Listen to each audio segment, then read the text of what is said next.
kulanti wacan wanaagsan dadka aan daawanayo meel kasta oo aad joogtaan halkani waa Somali American TV oo aan idinka soo gudbinayno studio-deena magaalada Minneapolis gobolka Minnesota ee cariga Mareykanka barnaamijkeena gaarka ah daawadayaal ayaa waxa aan ku eegi doonaa waxa maalmahan u dambeeyay soo ifbaxay muran iyo khilaaf soo kala dhaxgalay kooxda fanaaniinta xidigaha geeska ee Somaliland khilaafkaasi ayaa waxa uu ku saleysan yahay cunsuriyad qabyaalad iyo kooxaysi lagu fawqayo qaar kamid ah fanaaniinta ugu codka macaan kooxdaasi xidigaha geeska ee Somaliland Khadra Silimo waa fanaanad cod macaan oo ka tirsanayd kooxda xidigaha geeska waxaana ay kamid ahayd aasaasiyaashii buddigay kooxda xidigaha geeska Khadra Silimo ayaa hadaba toddobaadkan iyadu shaacisay shaacana ka qaaday inay iskeed uga baxday kooxda xidigaha geeska iyadoo taageerayaasheedii u sheegtay inaanay ka sii mid noqon doonin kooxda xidigaha geeska oo ay kamid ahayd kuwa kooxdu ay ku dhaadato ee magaca u yeelay hadaba maxaa Khadra la soo gudboonaaday oo ku kalifay in ay kooxdaba ka baxdo Khadra Silimo waxa qaba fanaanka isaguba codka dabacsan ee aad wada taqaanin ee Mursal Muuse dhawaan ayaa hadaba Mursal iyo Khadra Silimo oo ahaa qoys aad isu jecel la gacan toogaleeyay oo fanaaniintii xidigaha kuwii ugu tunka weynaa ay ka shaqeeyeen in lamaanahaasi ay kala fogeeyaan musiishiga kooxdaasi xidigaha geeska ee Somaliland Axmed Weli Furunle iyo qaar kamid ah kooxda xidigaha ayaa markaasi Mursal Muuse waxa ay u kaxaysteen magaalada Boorame waxaana ay ku qabteen guur dhexmara fanaaniinta ama labada fanaan ee Mursal Muuse iyo Hodan Cabdiraxmaan oo aan hore guurkooda loo shaacin amaba qarsoodi ahaa inkastoo ay ahayd arrin lagu farxo in laba qof oo israba ama isjecel ay iskuursadaan haddana waxay arrintu ahayd shirqool lagu kala fogeynayo ama markaasi godob looga galayay Khadra Silimo fanaaniinta uu hormuudka u ahaa Axmed Furunle ee qoyska cusub dhisay dhamaantoodba waxa ay ka soo jeedeen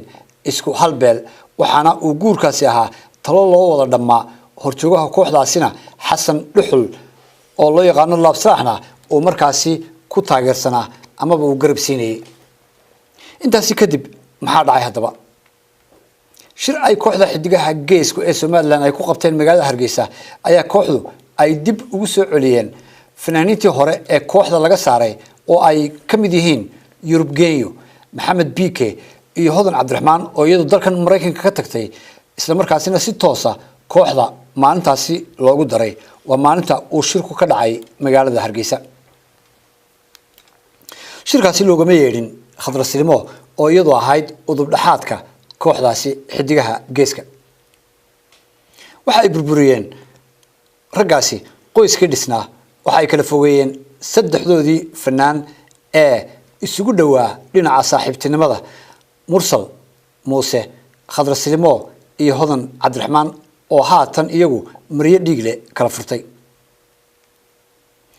daawadayaal bal aan idinku nasiyo hees caan baxday oo xidigaha geesku ay ku heleen magac aad u weyn oo ay ku wada luqeynayeen lamaanaha Mursal Muuse iyo Khadra Silimo daawasho wanaagsan miyaan keligii ladaa ilaa luladon gamcaa miyaan anigu baaliqa afaaciga laasimaa adaa waxawgii kalgacal u furi laabtiyo gubno ishaankaa libiqsanayn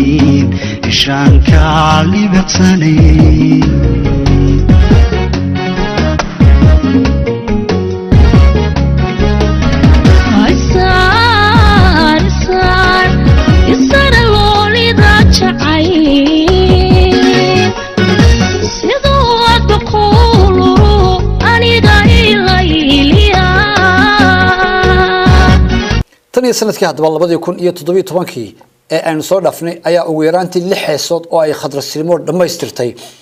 uu qashinka ku daray oo uu tuuray musicianka Axmed Furunle iyadoo qayb ka ahayd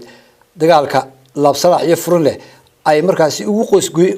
goynayeen khadra silimo gudoomiyihii hore kooxdan xasan dhuxul oo laabsalax loo yaqaano ayaa markii jagadii gudoomiyenimada ee haatan ka hor laga qaaday waxa uu qiray in kooxdu weligeedba uu khilaaf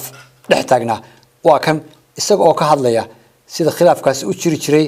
iyo sida imika uu aqbalay maamulka cusub kiisiina uu faraha uga qaaday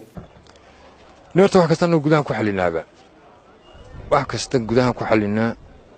كواحد أنت بدون كديم كوي كلام مغنط هاي بقى تلا كستا ونسوي ركوبنا حرر بانو لنا هاي وحي صباحا أنت بدن واحد وجودها يجي دبده سلوك صباحا ويرت هاي هذا ندي وضد وضعانه هو كل يطلع صحافة الدين ده قال يكوي جسا وحلاقيه بهذا الكا عن سالة هنا استكراب الله لورده marka wax mushkilada oo jirta ma jirto waa dad xidiguhu fan wadaag leh soo wada noolaa saaxiib ah imika waan wada joognay waa saaxiibaan u nahay ma kala tagano marka laabsalax waxa uu haystaa ruqsada amaba laysanka sharciga ah in isagu kooxda iska leeyahay ruqsadaasi oo uu ka soo sameystay maxkamadda magaalada Hargeysa waxa uu fanaaniinta kooxda ugu hanjabaa inay yihiin oo ay ugu shaqeeyaan isaga sidii kuuli oo kale hadii kalena ay markaasi wadada ku qulqulaan cidii ka hortimaada fanaaniinta kooxda ayaa dhibaato soo wajahda hadii ay hadal ku celiyaan laabsalax iyo furunle oo labadaba markaasi ku sameeya cunaqabatayn dhinaca hal abuurnimada iyo waliba dhinaca musiga iyo laxanka kooxda fanaaniinta ah oo ay Soomaali badan u dhugan nugul yihiin ayaa ah mid qabyaalad iyo kooxaysi uu hareeyay kuna milmay siyaasadda iyo maslaxadaha gobolka ka jira fanaanada khadra silimo oo ay dad badan tabi doonaan ayaa ah mid codkeeda iyo xirfadeedaba la tagta kuna soo bandhigta meel alla iyo meeshii ay u aragto in ay markaasi ku nagaan karto codka khadra daawadayaal iyana bal aan waxoogaa idinka maqashiyo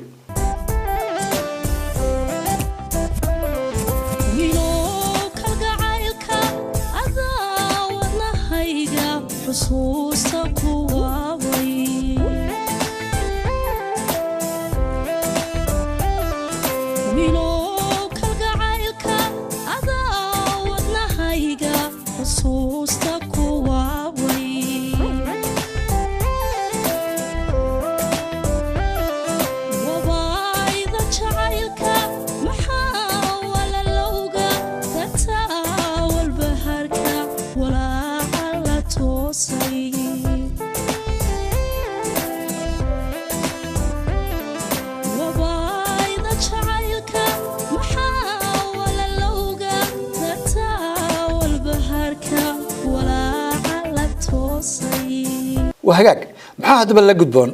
laabsalax furunle iyo kooxda inteeda kale waxa la gudboon in ay ka shaqeeyaan wanaaga iyo soo dhaweynta fanaaniinta in ay ka fogaadaan in aanay arrimaha qoyska soo dhaxgelin in ay ku koobnaadaan oo kaliya fankooda kooxda fanaaniinta xidigaha ayaa ka kooban dhalinyaro cod qurux badan oo shacabka Soomaaliyeed meel kasta oo ay joogaan ay aad u jecel yihiin amaba ay aad uga helaan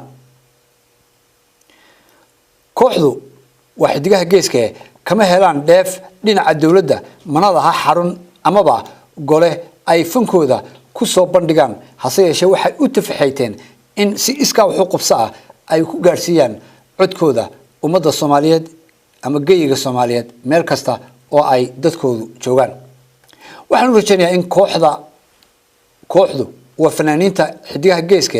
ay dulmiga ka waantoobaan inaan cidina xurto aan ku haysanin fanka Soomaaliyeed iyo in laabsalax iyo furunle ay ka waantoobaan cunsuriyada kooxaysiga iyo isku dhufashada dhalinta kooxda fanaaniinta xidigaha geeska waana inay ogaadaan in fanku uu ka baxsan yahay waxyaabahaas aan ka sheekeeyay ee ah cunsuriyada iyo kooxaysiga amaba qabyaalada la dhaxdhigo fanaaniinta dhexdooda fanaanku waxa uu dhaxeeya ummadda Soomaaliyeed waana dad midaysan oo gacmaha is haysta cid kasta iyo gobol kasta iyo meel kasta oo ay ka soo jeedaanba daawadayaal anoo soo gabagabeynayay barnaamijkeena gaaban ee aynu kaga hadlaynay dulmiga qabyaaladda cunsuriyadda iyo kala fogeynta iyo kala fowqida ka dhex taagan kooxda xidigaha geeska ayaa waxaan idinku dhaafayaa heestan uu inoogu looqeynayo fanaanka dhalinyarada ah ee Mursal Muuse oo iyaduna kamid ah heesaha deelqaafka iyo xanafta ay ku jirto ee ka dhanka ah fanaanada la garbinayo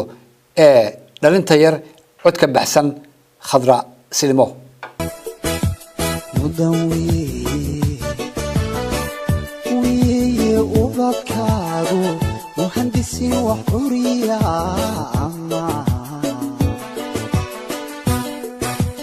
macallimi waxaaga dadka kale ka muuqde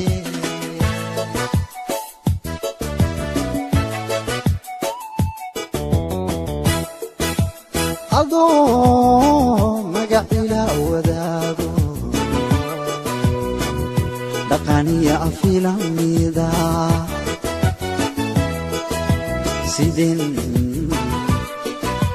sideeban marwashisheeya nafta ula mideeya. You never get bored with Kabadai Films. adoo magacila wadaago dhaqaniya afilamida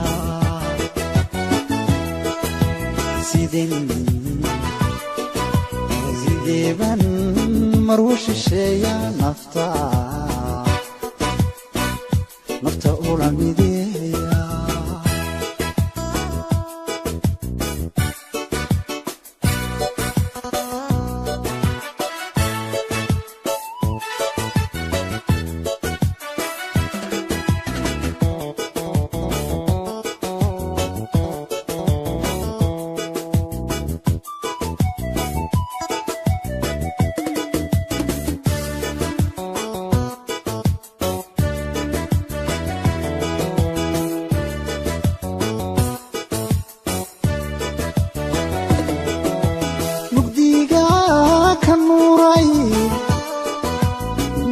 soo iftiimay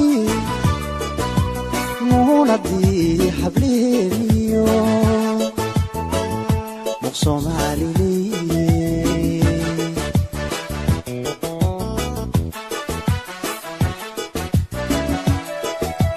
mugdiga ka nuuray marii soo iftiimay muunadii hableeniyo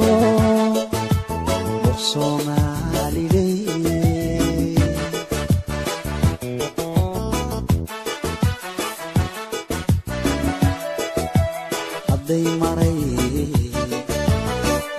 Maraykan joogtiyo Yurub hadday maraysaa ama ay mushaaxda Asia